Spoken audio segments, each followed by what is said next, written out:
And now I have to do this. I have to apologize because yesterday I said that the Jets offensive line was not a big deal and for everybody to stop freaking out about it because there's so many good things happening with the Jets and this offensive line thing will be figured out. Well, I was wrong because Aaron Rodgers is concerned about the offensive line. It's not because I'm reading into comments of his. It's not because I'm around him and what he's saying. It's because he went full CeeLo. You know what full CeeLo is? It's some sort of narcissistic take on something. No, passive-aggressive social media. Oh, there you go. That's what he did. The passive-aggressive social media like CeeLo did when he said, my future at WFAN is very much up in the air after Carton and Roberts kicked him to the curb. And Aaron Rodgers did the same thing. Good morning, Boomer. How are you? Good morning, G. I can't wait for you to explain this to me and make me understand what the hell you're talking about. Okay, so Aaron Rodgers puts out an Instagram story of him standing next to Garrett Wilson. Garrett Wilson's got his hand on Aaron Rodgers' back. And the caption says, always love my 17s. And he tags 3 people in this Instagram Always post. love my 17s. Okay. So at Garrett Wilson. Yep. At Tay Adams, who's Devontae Adams. Then if you look a little bit closer, because that is in white font and it is clear as day, those 2 tags. But if you look a little bit closer. Yeah. In black font. Okay. Tiny, tiny black font. Tiny black font. On Aaron Rodgers' butt, he has David Bakhtiari tagged, his left tackle in Green Bay for the last number of years. Yeah. And that to me is not a joke. That to me is not a fun, hey, David Bakhtiari, kiss my ass. That is a, we need you here. Get him here makes a ton of sense. Okay. We are struggling with our offensive line, and you need to go full psycho and get yourself out of Green Bay and come here and win a Super Bowl with me in New York. You need to go all James Harden. Yes! All right, so here's the thing. David Bakhtiari has a dead cap hit of $38 million. Oh, my God. And he's also got a salary of $21 million this year. Oh, no. So I don't know how. Is there a post-June 1st designation situation? Is there? I don't know what the Green Bay Packers are doing. I don't think it doesn't feel like they're going to try to get rid of their left tackle, but he is oft injured, and I know that there's probably some frustration in that regards. I did read a couple comments that he made about Jordan Love over the last couple of days, and he seems to be pretty high on Jordan Love, whether or not Jordan Love's the real deal. What's he going to say? This guy's not Aaron Rodgers, and he stinks. I don't know. I don't know how a situation like this would be able to happen. I don't know unless there's some other avenue that they can make it happen. If in fact David Bakhtiari and Brian Gutekunst wants to make it happen, I can't imagine that Brian Gutekunst is going to want this to happen because they need to protect Jordan Love, and he needs as much support around him as he possibly can get. Yeah, of course. And you don't want to send a veteran out there who is going to be an anchor of your offensive line. But Aaron Rodgers clearly thinks that there is a possibility there. Yeah, unless there's some other thing, he's got to know this is how this is going to be perceived, right? He's got to know. Aaron Rodgers is so savvy, he's so smart. When he puts something out there like that, that is a message, is it not? I would think in this day and age, it feels like that. Yeah. I don't know. I don't know what to make of any social media anymore. I'm not really sure what's coming from where and how it and what's the meaning behind it. I mean, Aaron is a little bit. What's the word I'm looking for? Pugnacious, is that right? Pugnacious? Yeah. Let me see that. Pugnacious. Is that the right word? I haven't really used that word in a long time. Eager or quick to argue, quarrel, or fight. Yeah, I feel like that's him. Okay. So I feel like there's always something, you know what I mean? I don't think he's fighting or any of that kind of stuff or arguing here. Maybe you're right. Maybe he is sending a message. Let's get David Bakhtiari here. Yeah, well, I can't imagine it would be anything else unless there's some sort of inside joke that's there that we don't know about because he tagged him on his butt. I don't know, but he's doing this 17s thing. I mean, is there a joke between David Bakhtiari and Aaron Rodgers about the number 17? I have no idea. But to me, but why would he? That's a good question. Why would you tag David Bakhtiari? What are we missing here? He's tagged 2 of his wide receivers that he loves that wear number 17. Yeah. So I have the post 6-1 release and post 6-1 trade numbers, by the way, on this. So you see dead cap $38 million. It would not be that if they released him or traded him before the start of the season. It would be $19 million, which is significantly less for both a trade or release. And their cap savings this year would actually be $2.2 million. So they would actually save some money, but he wouldn't be there. But they would save some money in 2023 if they either traded or released him. It just would be on the books for this year, which isn't as much of a problem because you're not going into the offseason. But I would also think that if they cut him, he would get picked up on waivers. I kind of feel like he would. I think he would. Of course. But that means you would have to bring in the contract along with it. Yes. So, I memean, it's interesting. It really is. Now, it's funny because you brought up his name. Yeah. Was a couple days ago. Yes. And you just said, the Joe Douglas is going to do something. He's going to scour the waiver wire and everything else. And what if David Bakhtiari got released? Like, you tossed that out there. I did. So, did you have any inclination that maybe the Packers or David Bakhtiari wanted to move on from one another? I remember reading somewhere along the line here over the last 6 months. Yeah. I don't remember where I saw it. I don't remember all the particulars about a said article that I was reading, but how Bakhtiari, obviously, because of his friendship with Aaron Rodgers, would love to end up going with him. But, I don't know how they would make that happen. That's really what it comes down to. Yeah, I mean, it may be difficult, but this would be, and of course, the injuries are a big part of it, but assuming you get a healthy David Bakhtiari, that would be as big of a acquisition outside of Aaron Rodgers that the Jets have made all offseason. I guess you could redo the contract. Yeah. Like the Jets could redo the contract to make it a little bit more favorable. Well, if Aaron Rodgers can give up $34 million to make things work, I'm sure that David Bakhtiari could give up something if he really wanted to play with Aaron Rodgers. I mean, it kind of shows the commitment that Aaron Rodgers has, and people, there's some ride or die guys with Aaron Rodgers. Randall Cobb, Alan Lazard, Mason Crosby, David Bakhtiari. There's some ride or die Aaron Rodgers guys. So he would be one of those guys, David Bakhtiari, that would do whatever it took to play with Aaron. Yeah, you'd like to think so, yeah. I mean, good friends and important position equation here. Yeah. I know that Joe Douglas will end up doing something if he's not happy with where their offensive line is. Now, let me ask you. Yes. We talked a lot about last year with the Jets and social media and the things that they did and they claimed they weren't doing, like liking tweets of people ripping Zach Wilson. Remember that? There was multiple players who were liking. Garrett Wilson did that, didn't he?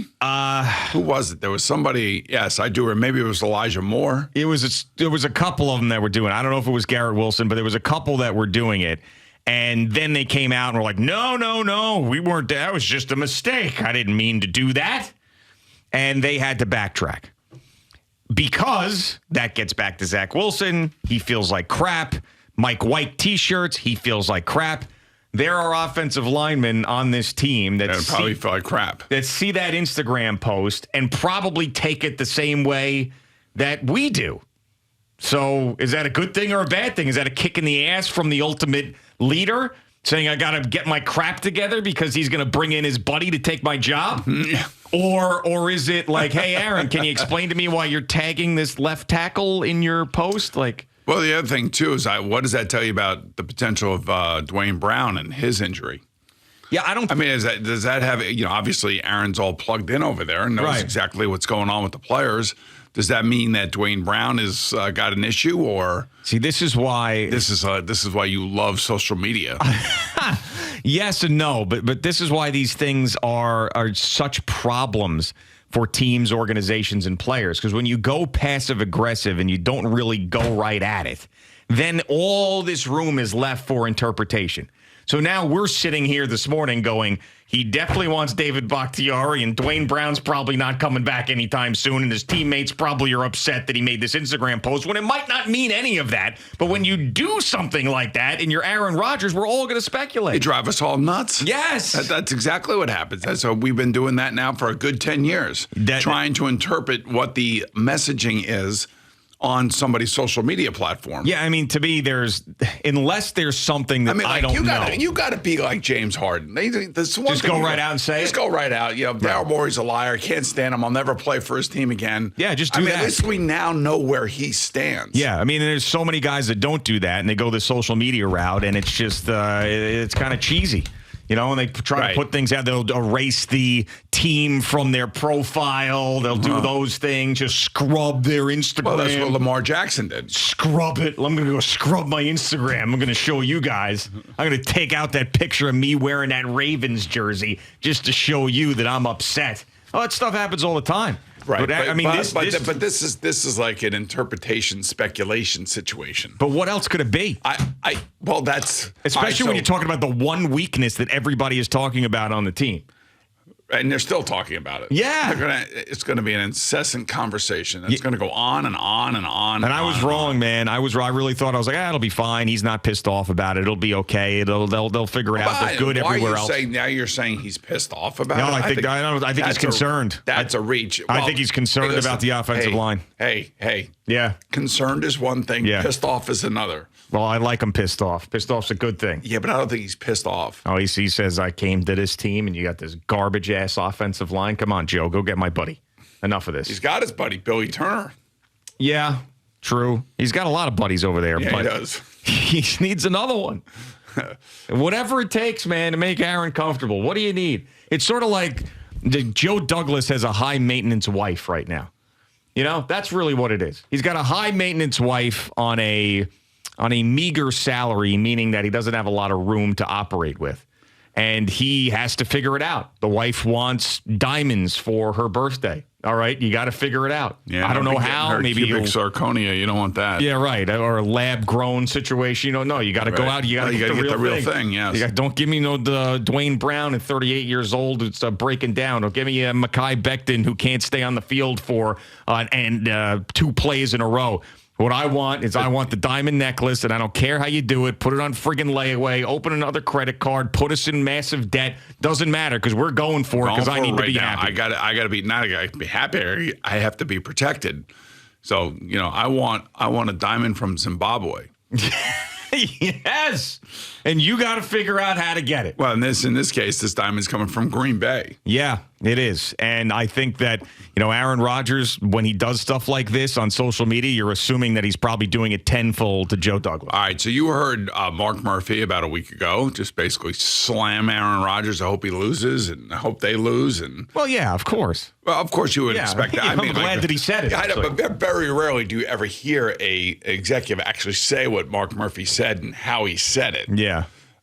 So that leads me to believe, why would Green Bay want to help the Jets and send David Bakhtiari there unless they think that David Bakhtiari is not the same player that he once was, and that the amount of injuries that have started to take their toll on him. Well, he's got to go. So they can dump David Bakhtiari on the Jets. Right, he's got to go James Harden. He's got to become a pain in the ass. That's what has to happen. He's not good. That's not who David Bakhtiari is. How bad does he want to play with Aaron Rodgers? Normally, offensive linemen are not like that, although there have been a couple social media posts, one by Orlando Brown Jr. when Ronnie Stanley got his new contract with the Ravens, and he was with the Ravens at the time, and he wanted to be a left tackle, and they signed Ronnie to the extension. Yeah. And then he tweeted out that I'm a left tackle. Mm-hmm. Who did that this year? Yeah, Mekhi Becton did it as well. Yes. That's right. So we've seen a little bit of that from offensive linemen. But, maybe the Packers are like, listen, you don't want to be here? You want to go play with Aaron? Fine, go play with Aaron. I don't care. Get out of here. You don't want to be a part of this thing? Screw you. They could have that attitude about it as well. You're hurt all the time anyway. We signed you this contract. We don't want to pay you the rest of this thing. There's still a lot of time. He's got, I shouldn't say a lot. He's got another full year after this. You got this year and another full year. They're probably thinking this guy's breaking down. We signed him in a contract in 2020. We can get out of this. He's 32 years old. You don't want to be here? F off. They could look at it that way as opposed to looking at it like we're helping the Jets. You already gave him Aaron Rodgers, for God's sakes. You know, and Alan Lazard's there, Randall Cobb's there. I mean, what the hell's the difference? Just give them another one. And then if they fail, it's even sweeter for the Packers. Right. I'd have to try to figure out what the cap situation is and whether or not if they do trade and does he redo the contract. I would think you would have to in some way, shape, or form. Yeah, and I wouldn't be too concerned about that because it really takes the players' involvement in that to make it happen. And if David Bakhtiari wants to be with Aaron Rodgers, he'll do whatever it takes. And I'm sure Aaron will make it up to him somehow, some way. Yeah, win a Super Bowl. Yeah, right. That's how you make it up to him. Yeah, and then maybe he can get a Nissan commercial here. Right. You know? Maybe that's the thing. There are plenty of Nissan commercials. He can get Max Scherzer's Nissan endorsement, and then that'll make up the money that he'd be losing from Green Bay. Yeah, I know you have gone all in on this now. This is like right up your alley, trying to figure out what the messaging is. I'm just saying, like, you've done this before, and you're usually pretty good at it, and I'm going to take your word for it that where there's smoke, there's fire. Yeah, I mean, I'm not confirming that's what he wants. It's just my perspective on it. It's my take on it. Your spidey senses are up. Yeah, of course, man. Passive-aggressive social media. When you work with CeeLo as much as we work with CeeLo, you really understand passive-aggressive social media. Just the impact that he has had on us over the last 3 years. Really opened our eyes. I mean, I never felt like I knew what passive aggressiveness was all about. Yeah. Until CeeLo went full on. Yeah. And went psycho on the entire station. Right. And he yes, on the entire station. And this is all we need now is David Bakhtiari to tweet out, my future with the Green Bay Packers is very much up in the air. Maybe we could have CeeLo interpret it for us since he's the expert. Yeah. We could. Coming up next. Yeah, he's coming up, and you and I are speculating here, but why should we be speculating when we have a guy that has lived this life and he knows exactly what the messaging's all about and what somebody's trying to get across? It's like us trying to teach someone how to shoot a three-pointer when we've got Steph Curry in the newsroom. Yeah, why are we going down this whole path when we have an expert? Thanks so much for watching the video. Please like and subscribe. And don't forget to hit the bell so you're notified when we're dropping new content.